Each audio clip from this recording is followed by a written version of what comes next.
Dan barang siapa yang berjalan untuk menuntut ilmu, maka Allah akan mudahkan jalannya ke surga. Antum ingat tuh, barang siapa yang berjalan untuk menuntut ilmu, Allah akan mudahkan jalannya ke surga. Bismillahirrahmanirrahim. Ada satu hadis yang antum sudah hafal, dan manfaat hadis ini untuk kita ingat terus, supaya kita betul-betul menuntut ilmu syar'i. Di dalam hadis yang sahih yang diriwayatkan oleh Imam Muslim dan yang lainnya, Nabi SAW bersabda dari sahabat Abu Hurairah radhiyallahu an, Nabi bersabda, "Man naffasa an mu'minin kurbatan min kurabid dunya, naffasa Allah anhu kurbatan min kurabi yaumil qiyamah. Wa man yassara ala mu'sirin, yassara Allah alaihi fid dunya wal akhirah. Wa man satara musliman, satara Allah fid dunya wal akhirah. Wallahu fi auni al-'abdi ma kana al-'abdu fi auni akhihi.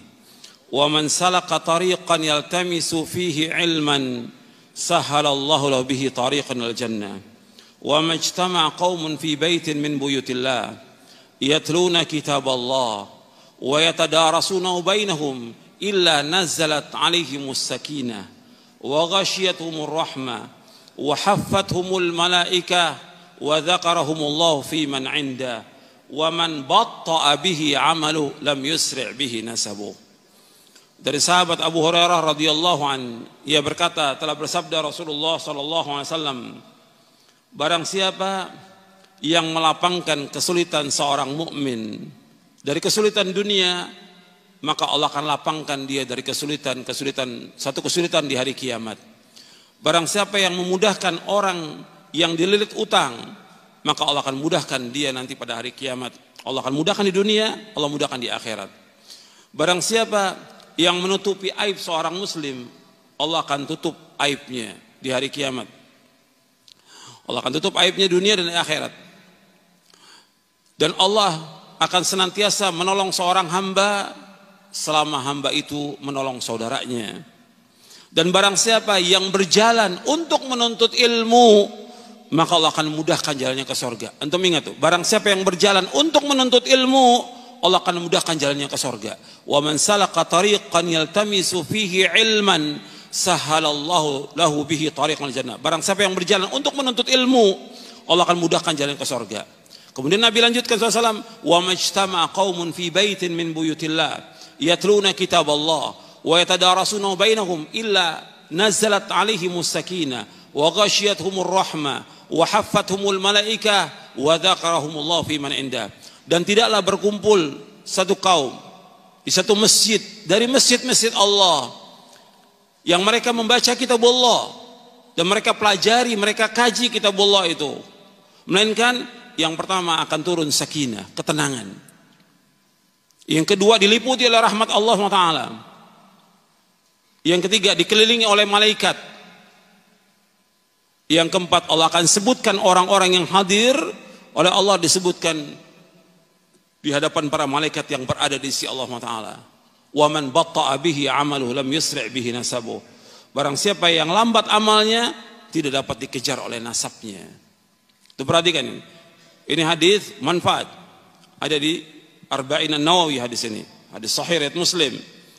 Yang pertama Nabi sebutkan, kalau ada teman kita, saudara kita mengalami kesulitan, kesusahan, bantu, jangan diam kita. Dia seorang muslim, kita kenal, kita tahu, apalagi dia saudara kita, tetangga kita, dia sulit, bantu. Allah akan hilangkan nanti kesulitan kita nanti pada hari kiamat.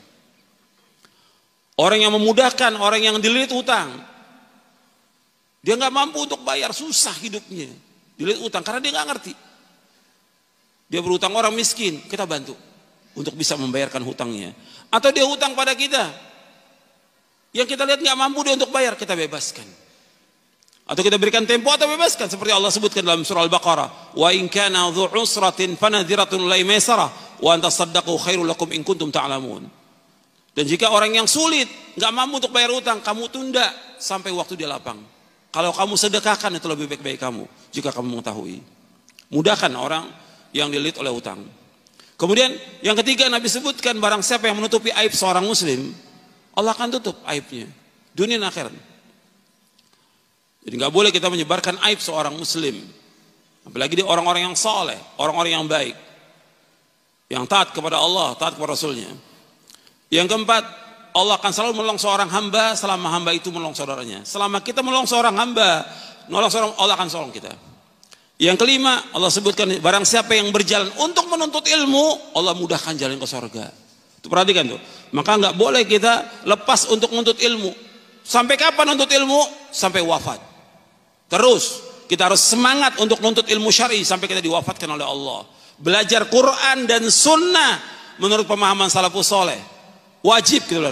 Yang pokok yang pertama kita kaji tentang akidah. Kajian tentang akidah, bukan kajian tentang tematik-tematik, bukan. Bukan yang lain, bukan ceramah umum. Kajian Al-Quran was Sunnah ala fahmi salaf. Akidah yang pokok yang pertama kali. Kemudian selanjutnya, barang siapa yang berkumpul di satu masjid, dari masjid Allah, di masjid, kajian itu di masjid, bukan di rumah, di masjid. Barang siapa yang ngaji di masjid, nuntut ilmu di masjid, belajar di masjid, dia kaji kitab Allah, maka 4 Allah Nabi sebutkan. Yang pertama apa? Turun sakinah, ketenangan. Beda dengan di rumah, beda di tempat lain. Di masjid turun sakinah, ketenangan. Kalau kita belajar Quran dan Sunnah. Yang kedua, diliputi rahmat Allah yang sangat luas, dan kita selalu mengharapkan rahmat Allah. Yang ketiga, dikelilingi oleh malaikat. Kalau kita nuntut ilmu, malaikat itu mengepakkan sayapnya. Semua malaikat bersayap. Semua malaikat bersayap. Dia kepakkan sayapnya karena apa? Menghormati orang-orang yang nuntut ilmu. Nabi bersabda SAW, innal malaikata la tada'u ajnihataha li talibil ilmi ridwan bima yasna'. Sesungguhnya malaikat mengepakkan sayapnya kepada orang-orang yang menuntut ilmu, ridho dengan apa yang mereka kerjakan, ridho dengan orang menuntut ilmu. Maka antum sungguh-sungguh nuntut ilmu, jangan malas, rajin dan perhatikan, ikhlas karena Allah, catat apa yang disampaikan.